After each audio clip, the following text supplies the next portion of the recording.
তোমরা কেন আমাকে হত্যা করতে চাও? কারবালায় মাওলা হুসাইনের শেষ ভাষণ। আমি কি কোনো পাপ অথবা অপরাধ করেছি? ইয়াজিদের সৈন্যবাহিনী বোবার মতো দাঁড়িয়ে রইল। পুনরায় ইমাম হুসাইন রাদিয়াল্লাহু আনহু বললেন, আমাকে হত্যা করলে আল্লাহর কাছে কি জবাব দেবে? কি জবাব দেবে বিচার দিবসে মহানবীর কাছে? এজিদের সৈন্যবাহিনী পাথরের মতো দাঁড়িয়ে আছে। আবার ইমাম হুসাইন রাদিয়াল্লাহু আনহু বললেন, হালমিন নাসরিন ইয়ানসুরুনা, অর্থাৎ আমাদের সাহায্য করার মতো কি তোমাদের মাঝে একজনও নাই? তারপরের আহ্বানটি সাংঘাতিক মারাত্মক। ঐতিহাসিকদের মতে এটাই ইমাম হুসাইন রাদিয়াল্লাহু আনহুর শেষ আহ্বান। আর তা হচ্ছে, আলাম তাসমাউ আলাইসা ফিকুম মুসলিমু, অর্থাৎ আমার কথা কি শুনতে পাও না? তোমাদের মাঝে কি একজন মুসলমানও নাই? মুসলিম লেবাসধারী এই অপদার্থের দল ইমাম পাকের বক্তব্যের কোনো জবাব দিতে পারল না। সমস্ত কারবালার নীরব নিস্তব্ধ হয়ে গেল। এবার যারা ইমাম পাককে চিঠি লিখে আমন্ত্রণ জানিয়েছিল তাদের কয়েকজনের নাম ধরে তিনি জিজ্ঞেস করতে লাগলেন, হে সাবস ইবনে রবি, হে হাজর ইবনে আবজার, হে কায়েস বিন আসাস, হে ইয়াজিদ ইবনে হারেস, হে জায়েদ ইবনে হারেস, হে আমর ইবনে হাজ্জাজ, তোমরা কি চিঠি লিখে আমাকে আমন্ত্রণ জানাও নাই? তোমরা কি আমাকে কুফায় আসার জন্য বারবার চিঠি লিখে অনুরোধ করনি?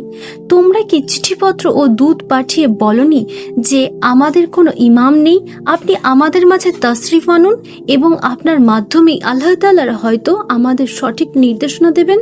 তোমরা এও লিখেছিলে যে যাদের অধিকার না থাকা সত্ত্বেও ক্ষমতা দাবি করে ও অন্যায় আচরণ করে তাদের চাইতে ইসলামী শাসন পরিচালনার ক্ষেত্রে আহলে বায়াতি অধিকারযোগ্য।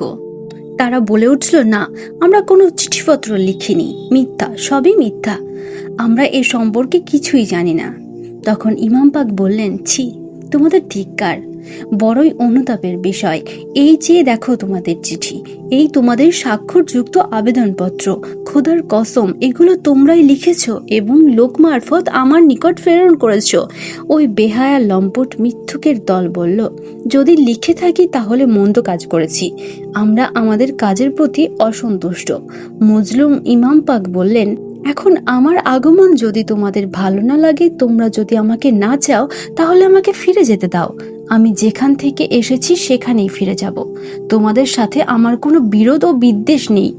ইমাম হুসাইন রাদিয়াল্লাহু আনহুর শেষ ভাষণটি মাত্র একটি ছোট্ট বাক্য ছিল, তবে এর ব্যাখ্যা যদি কাঁচ ভাঙার মতো টুকরো টুকরো করে দেখাতে চায় তাহলে সেই বাক্যটি হবে খুবই বেদনাদায়ক।